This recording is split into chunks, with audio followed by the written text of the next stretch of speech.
po kahapon, in verse number 4, by faith, Abel offered unto God a more excellent sacrifice than Cain, by which he obtained witness that he was righteous, God testifying his gifts, and by it he being dead, yet speaketh.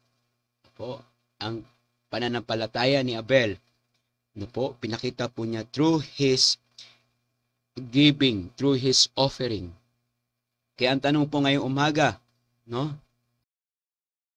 sa ating pong mga binibigay sa Panginoon, sa ating pong mga ino-offering sa Panginoon, napiplease po kaya ang Diyos?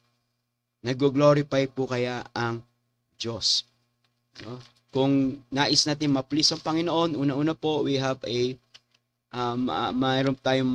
meron po tayong maayos na puso. Po. For God loveth, sabi nga po, a cheerful giver. Po.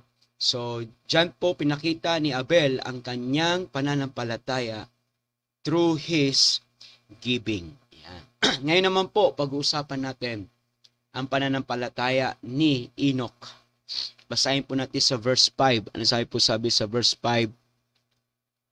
Sabi po dito sa verse 5, by faith Enoch. By faith Enoch was translated that he should not see death, and was not found because God had translated him. Before his translation, he had this testimony that he pleased God. He had testimony that he pleased God. Faith that pleased God. Yan po ating pag-uusapan ngayong umaga. Ang pananampalataya na nagbibigay kaluguran sa Diyos. So, good morning po kay Terosel Walid. Yun din po kay Ma'am Chita Juanico from Naik. Yan po. So, I hope na iba po ay nakatune in na rin po, Send na po natin iba nating makasama na wala pa po dito sa ating live. So, tayo muna po ay manalangin. Magpasalamat po tayo sa Panginoon. Dakilan Diyos, thank you, O God, for another day na pinagkaloob niyo po sa amin, na kami po ay muling ginising niyo, binigyan niyo muling kalakasan, kalusugan. Salamat po, Panginoon, sa maayos at kapahingahan, Panginoon. Ngayong umaga, pagpalain niyo po ang aming devotion, na maging blessing po ito, maging pagpapala sa inyong mga anak bilang isang Kristiyano, Panginoon, na tunay nga po na pananampalataya namin ay hindi lamang po nakatago, kundi ito po ay nakikita ng mga tao, Panginoon. Maraming salamat po sa umagang ito. Bless niyo po inyong mga salita. Ito po aming dalangin sa matamis sa pangalan ni Jesus. Amen. Amen. Good morning po kay Ate Elsie Gumaro. Yan po. So ngayon po, pag-uusapan natin kay Enoch. Basahin po ulit natin, by faith Enoch was translated that he should not see death, and was not found because God had translated him. Before his translation, he had this testimony that he pleased God. Si Enoch po, hindi po siya nakaranas ng kamatayan. He was translated by God. Sabi nga po diyan, he was translated by God. Hindi po siya nakaranas ng kamatayan. Kung sa panahon natin ito ay hindi ka na makakaranas ng funeral service. Hindi ka na makakaranas na ilagay pa sa sa kabaong or magano ng libingan, Siya po ay na-rapture, ni-rapture ng Panginoon. Kinuha ng Panginoon yung kanyang body, soul, and spirit. He was translated, and that he should not see death. Amen. So ngayon po umaga, pag-usapan natin yung buhay po ni Enoch. At makikita rin po natin na binanggit niyo po siya sa Book of Genesis. Genesis chapter number 5. Verse 24. Silipin po natin yung passage na binanggit po si Enoch. Ayan. Simulan po natin sa verse 21. Ang sabi po ng Bible dito, and Enoch lived and 5 years, begat Methuselah. And Enoch walked with God after he begat Methuselah 300 years, and begat sons and daughters. Verse 23, all the days of Enoch were 360 and 5 years. 24, and Enoch walked with God, and he was not, for God took him. For God took him. Yan. So, binanggit po, ilang binanggit sa Biblia yung Enoch walk with God. Verse 22, binanggit po. Verse 24, binanggit po, no? Yung Enoch walk with God. Po. Alam po natin na sa mundo ay punong-puno ng ingay, no? In a world filled with noises, busyness, and pressure to perform. Amen? But the life of Enoch is refreshing, simple, and deeply powerful. No, 'di ba? Sa panahon natin ngayon, no? Filled with noise. Kahit saan ka pumunta, no? May ingay. No? Na tila ang mga tao ay laging busy. No? At maraming mga pressure every day. Lalo na kapag ikaw ay isang estudyante, lalo na kapag ikaw ay isang naghahanap buhay, ikaw ay isang businessman, nagtatrabaho. Every day in our life, marami po tayong pressure. No? Marami po tayong challenges, marami po tayong pinagkakaabalahan. But the life of Enoch is, sabi nga po dito, refreshing, simple lang ang kanyang buhay, but deeply powerful. No? Sabi nga po dito, the Bible does not record any great achievements, miracles, or speeches from Enoch. What made him is to please God. Amen. Wala po tayong mababasa sa Biblia kung ano bang na-achieve ni Enoch. Ano bang natapos niyang kurso? Ano bang kanyang educational background? Amen. Ano ang kanyang mga narating sa buhay? Ano yung mga miracle na ginawa po niya? Kagaya ng ginawa nila Elijah, nila Elisha, nila Apostle Paul, na mga apostles sa Bible. Wala pong nakarecord na mga achievements. Wala pong nakarecord ng kanyang mga speeches.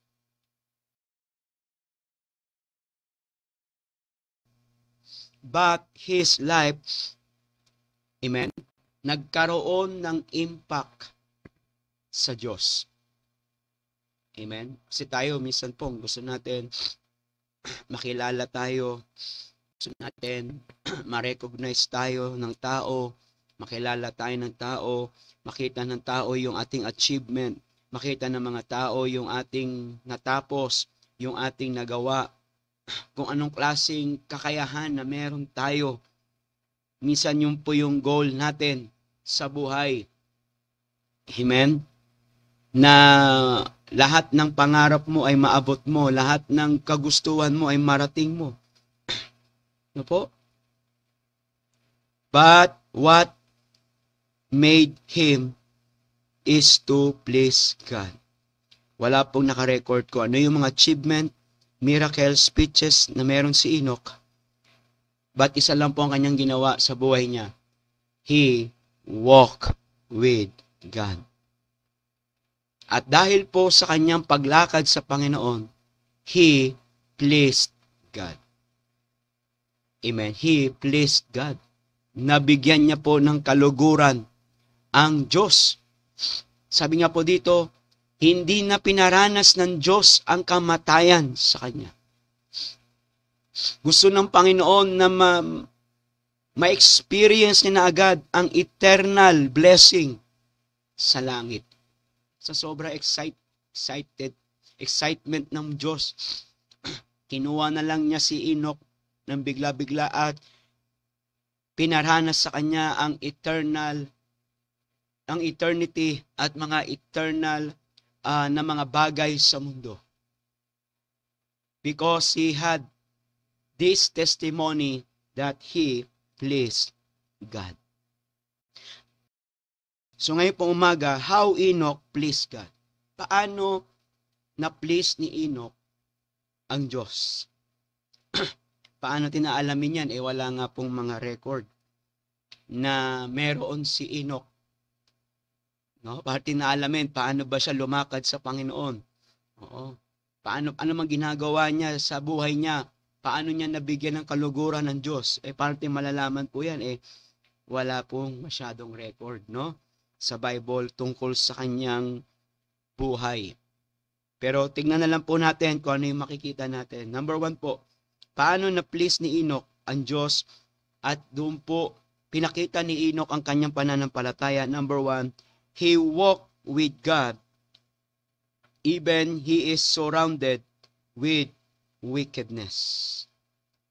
He walked with God even he is surrounded with wickedness. Si Enoch po ay lumakad sa Diyos kahit po napapalibutan siya ng kasalanan, ng kasamaan, ng mga hindi mananampalataya. Amen? Kung pagbabasahin po natin yung buhay ni Enoch, Genesis chapter 5 to 6, diyan po nagsimula yung wickedness ng tao. Yan po yung simula ng pagbagsak ng tao sa kasalanan. Genesis chapter 3, di ba po? Nagkasala si Adan at si Eva. Genesis chapter 4, doon po pinakita yung mga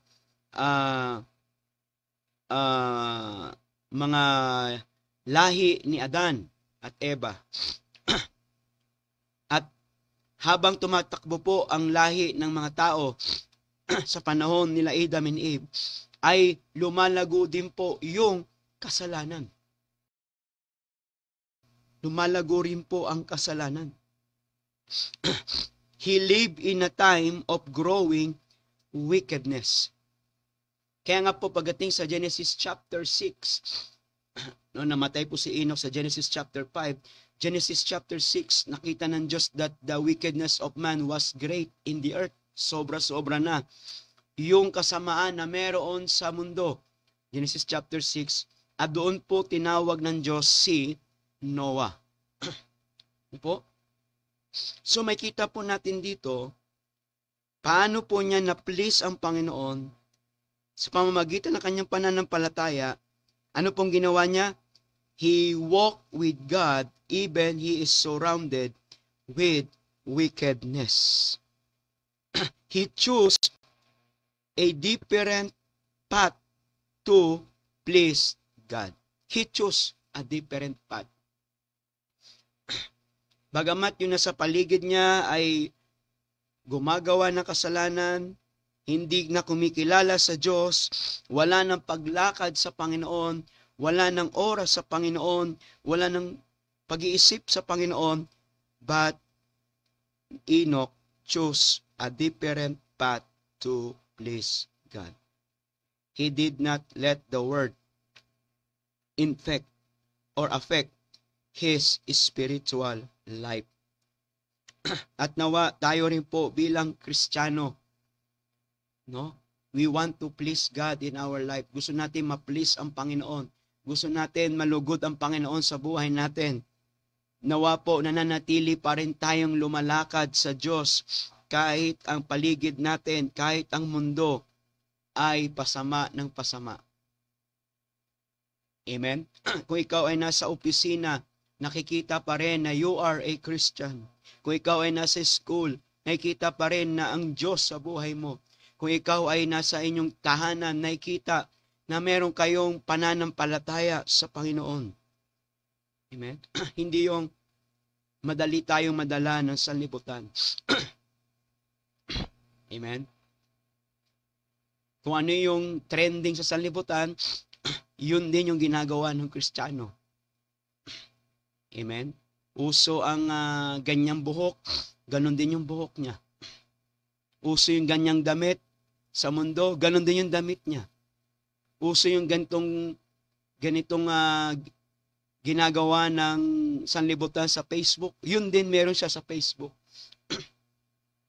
Si Enoch po, iba. Hindi siya sumasabay sa agos ng mundo. Kung may Facebook po si Enoch, iba yung profile niya, iba yung pinopost niya. Iba yung ina-upload niya, iba yung mga videos niya. At ang kanyang mga pinopost ay mga bagay na nakakalugod sa Panginoon, hindi nakakalugod sa mga manonood, sa mga tao. Iba po si Enoch. Amen? He walked with God, even he is surrounded with wickedness. Amen? Meron siyang separated life.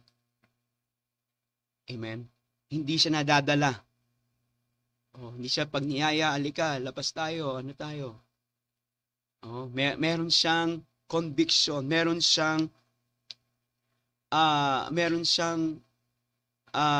decision na manatili sa Panginoon. Amen? So yan po number 1 natin. May kita po natin dito. How Enoch pleased God.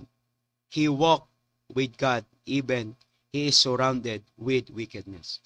Tayo rin po ba bilang Kristiyano ay kahit ang paligid natin ay pasama, ang paligid natin ay mga makasalanan, tayo po ba nananatili pa rin lumalakad sa Panginoon?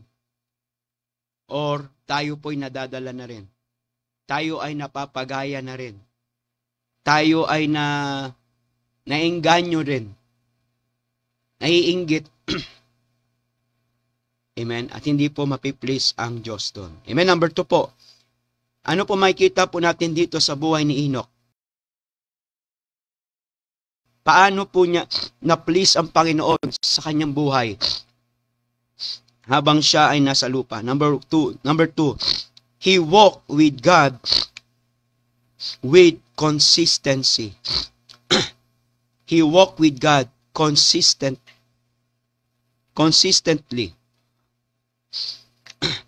Amen? He walked with God consistently. Ano po ibig sabihin ng consistent? Tuloy-tuloy. Amen? Tuloy-tuloy na paglakad sa Diyos. Balikan po natin yung verse natin kanina sa Genesis chapter 4. Po ba? Genesis chapter 5 verse number 21. Balikan po natin kanina yung verse natin.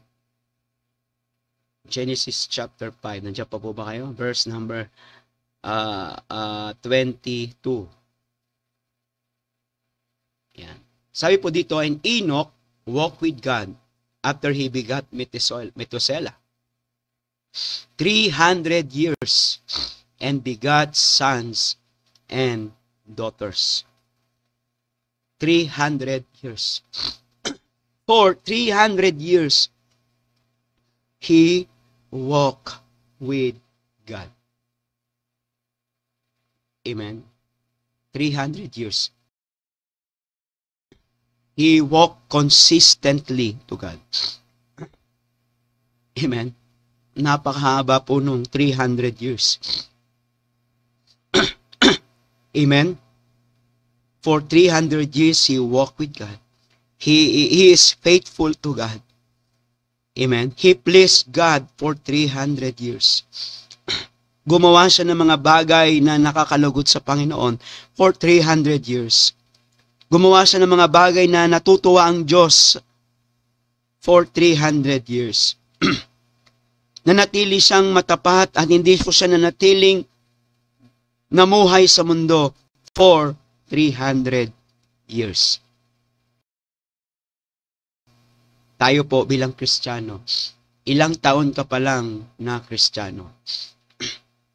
Bakit minsan nawawala po yung paglakad natin sa Diyos? Minsan wala pa isang taon, wala na. Lumayo na sa Diyos. Dahil na-discourage. Alam po natin, kahit papano si Enoch, nakaranas din to ng discouragement, nakaranas din po siya ng mga problema sa kanyang pamilya, problema sa kanyang buhay, problema sa kanyang pang-araw-araw. But nanatili po siya lumalakad sa Panginoon. Minsan po, tayo bilang Kristiyano, kapag may mga problema na, may mga pagsubok na, pinipersecute na, kina-question na yung pananampalataya mo, kina-question na yung pagsisimba mo, kina-question na yung pagmiministry mo, kina-question na yung mga ginagawa mo sa Panginoon. Minsan nadi-discourage ka at parang ayaw mo na magpatuloy. Maglalaylo ka na sa pagsisimba, maglalaylo ka na sa iyong ministry. Amen? Wala pa yan isang taon. But Enoch, for 300 years, he walked with God. Day by day, step by step, he chose to be faithful to God over fame. Mas pinili niya maging matapat kaysa maging sikat. Minsan, gusto natin maging sikat, maging kilala tayo. Tandaan po natin, kahit hindi tayo sikat, hindi tayo kilala, maaring hindi tayo masyado nababanggit, hindi tayo masyado nakikita, pero mas maganda na ang Diyos nakakakita sa iyong katapatan sa Kanya. Wala po masyadong nagsulat tungkol sa buhay ni Enoch. Ano bang naging buhay niya? Bakit nalugod ang Diyos sa buhay niya? Ano bang mga procedure na ginawa ni Enoch? Ilang beses ba siya nagpipray every day? Amen? Wala pong nakarecord dito. But, ang sinabi na ng Diyos sa kanya, may testimony ang Diyos sa kanya that he pleased God. Amen? He chose closeness to God over comfort in the world. Mas pinili niya maging close sa Diyos kaysa piliin ang comfort na meron ang sanlibutan. Amen? Meron po siyang consistency sa kanyang paglakad sa Diyos. Consistent. Hindi po siya nagbabago, hindi po siya humihinto. Kasi maraming mga Kristiyano, konting discourage lang, hindi na magsisimba. Na-offend lang, hindi na attend ng prayer meeting.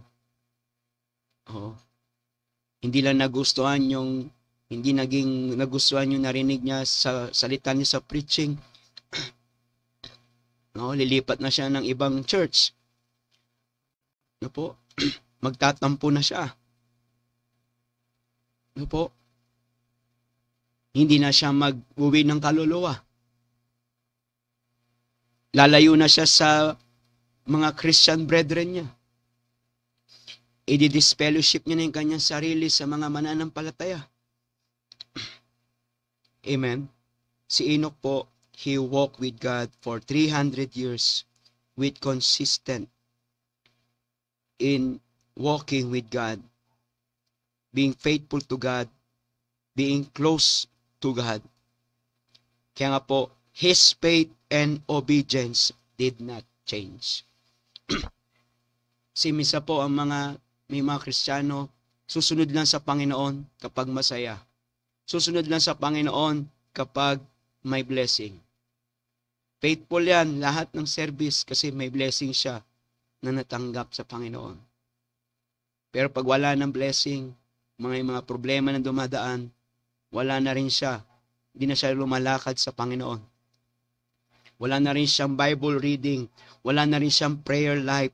Hindi niya na kinakausap ang Diyos. Iba-iba ng mga tao ang kanyang kinakausap. Iba-ibang mga tao na ang kanyang pinagkakatiwalaan. But Enoch walked with God with consistency. Amen. Tayo po ba? Kamusta yung paglakad mo sa Panginoon? Consistent po ba? Amen. O nadadala po tayo ng ating flesh.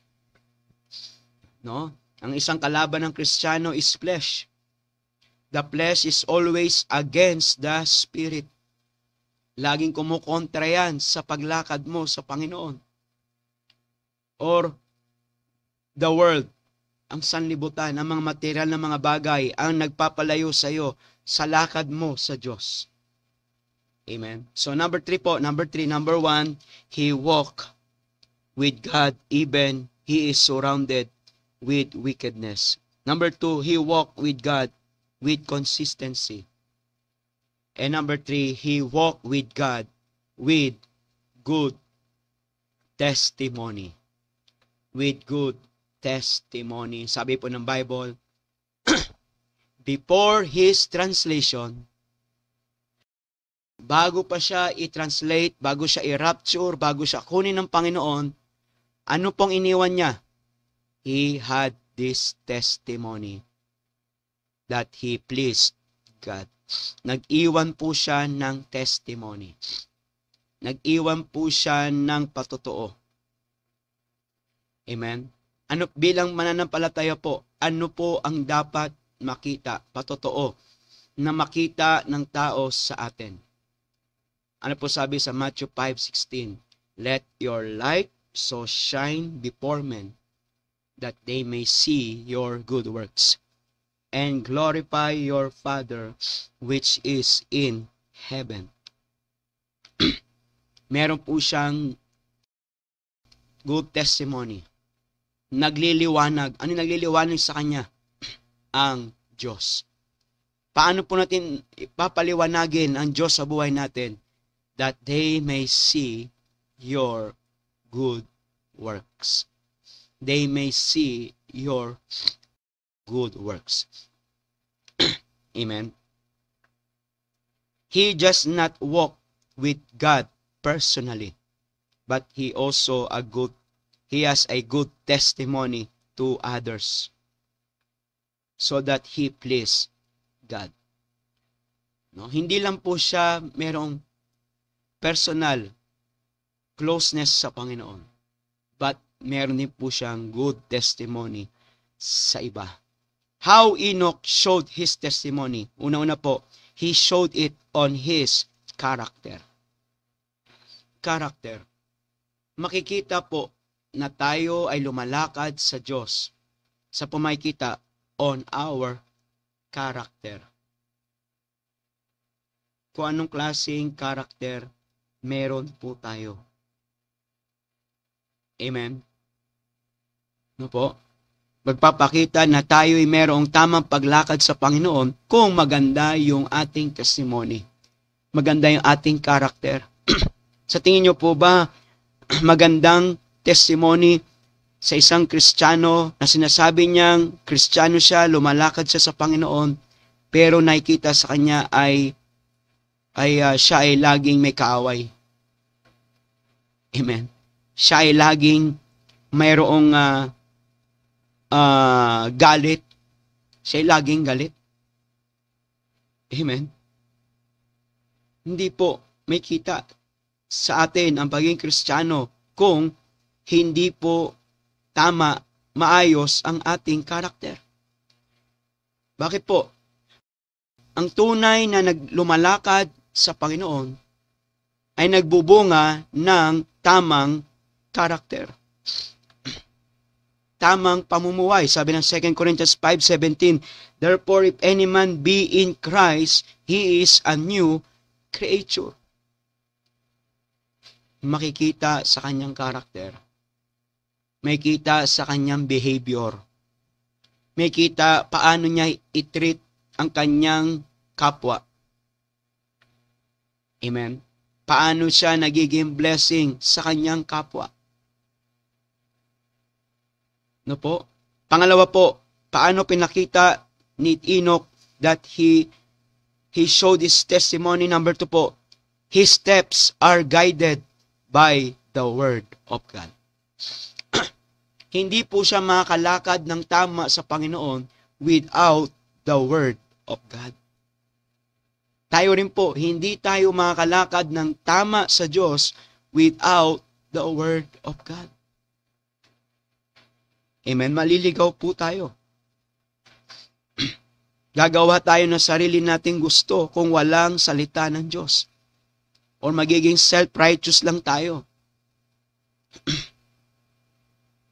And number 3, his legacy is not for the world, but how he walked with the Lord. His legacy is not for the world, but how he walked with the Lord. Ang iniwan po niyang legacy, pamana, sa kanyang mga anak, hindi po yung kayamanan, hindi po yung achievement na meron siya. Ang kanyang iniwan sa kanyang pamilya, ano po? Yung kanyang paglakad sa Diyos. And we believe na ang family ni Enoch ay pinagpala ng Diyos. Amen? At isa nga po dyan, na lagi po nating binabanggit. No, sa Genesis chapter 5, no, ang pinakamahabang nabuhay sa mundo ay anak po ni Enoch, na si Methuselah. Amen? Sabi po sa verse 24, and Enoch walked with God, and he was not. Verse 25, sabi ng Bible po, and Methuselah lived an 808 and 7 years, and begat Lamech. Amen? Verse 27, and all the days of Methuselah were 969 years, and he died. Amen? Binigyan po ng Diyos ng napakahabang buhay si Methuselah. Bakit po? Meron siyang magulang na Enoch that walk with God. Amen? He walked with God. Pinakamatandang na buhay sa mundo. Hindi lang po sa Biblia, kundi sa buong mundo ay si Methuselah. Iyan po yung reward ng Diyos kay Enoch. Pinagkaloob niya sa kanyang anak. Kaya nga po yung katapatan natin sa Panginoon, yung faithfulness mo sa Panginoon, yung paglakad mo sa Diyos ng tama, ang magmamana po niyan ay yung mga susunod na generation sa atin.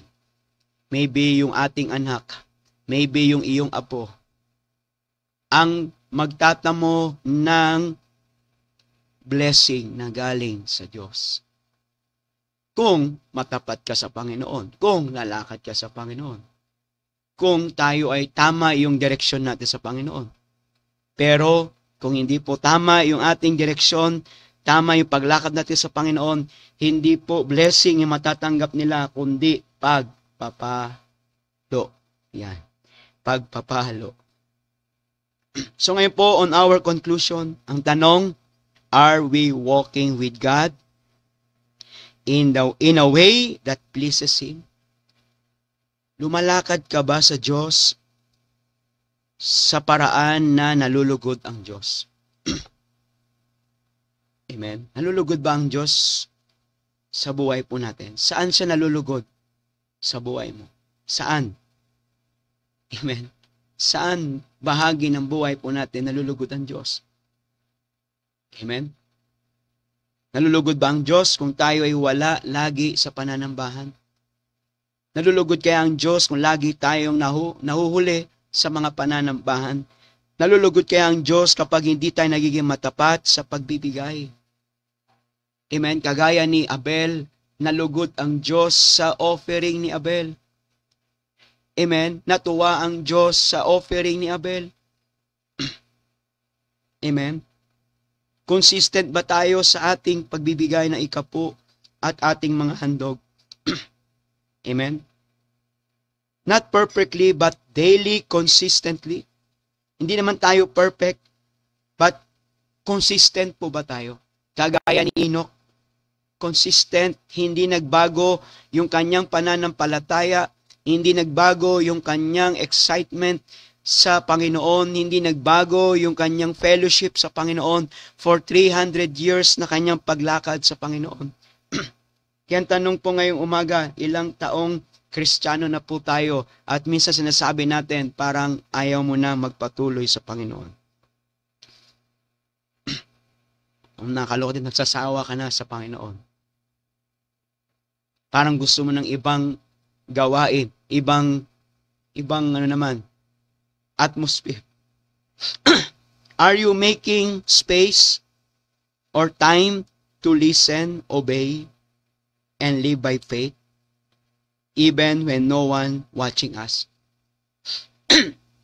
Amen. Nakikinig pa ba tayo? Sumusunod pa ba tayo sa Diyos? Are we walking by faith? Kahit walang nakatingin sa atin. Kahit si Enoch, kahit siya lang mag-isa, kahit wala siyang kasama, walang binanggit sa Bible kung may makasama ba siyang mga tao na naging matapat din sa Panginoon, ka-fellowship niya, kasama niya sa paglilingkod sa Panginoon. Isang grupo sila, wala po. Only Enoch, sabi nga, and Enoch walked with God. Minsan, kaya tayo matapat sa Panginoon kasi nandyan yung best friend mo, nandyan yung mga kaibigan mo, nandyan yung tropa mo, nandyan yung mga kaklose mo. Pag unti-unti na silang nawala, unti-unti silang hindi nagsimba, unti-unti na silang hindi nag-involve, wala ka na rin involvement. Nawawala ka na rin. Si Enoch po, even he is alone, sapat na sa kanya na siya'y lumalakad sa Panginoon. Ito po, the last quote po natin. You don't need to be known by the world. Just need to be known by God. Ulitin ko po, you don't need to be known by the world. Just need to be known by God. Ang tanong, kilala ka ba ng Diyos? Minsan gusto natin kilala tayo ng maraming tao. Kaya sa Facebook, kung sino-sino na lang yung ini-invite mo, maging friend.